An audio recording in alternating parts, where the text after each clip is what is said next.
When things get slippery and wet, this knot has you covered. Come on along, let's tie this together.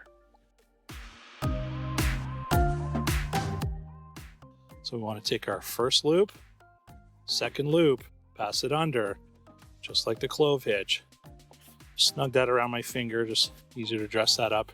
Take my working end or tag end, come up through both loops, back around, get the hand out of the way.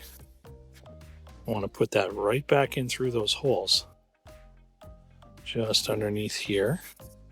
Hold that against the loop, pull on your standing end, dress it up. I'm just going to flip a loop over like that. Do that again. 2 loops. Slide one under.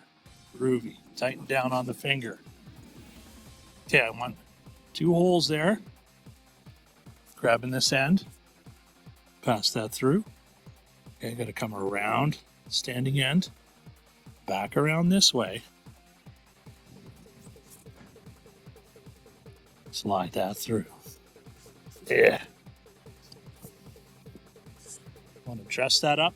Get that in there nice and tight just by cinching everything, pulling it all around.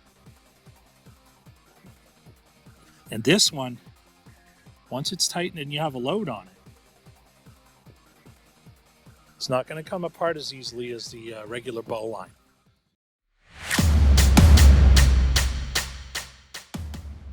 One overhand knot, do another, pass it under. Get your finger in there. Snug that up. You end up with that cross pattern. You can see that from the back. We'll turn it around to the front actually. Got that cross pattern like a clove hitch right there.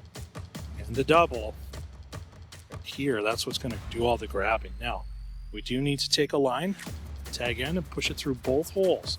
Get that through both holes. Look on the back here. It's coming around the back. Pull nice handle through. And both loops, you're going to have to go back down the center. Just hold that against your loop, pull that down, snug everything up. Use your thumbs to push everything. You definitely want to dress up these knots, especially if it's slippery, especially if it's wet. This is the water bowline. When things get slippery, wild, and wet, and you need something secure, this is the knot for you. Hit like and subscribe, join the community, get outside and make your own videos, practice your knots.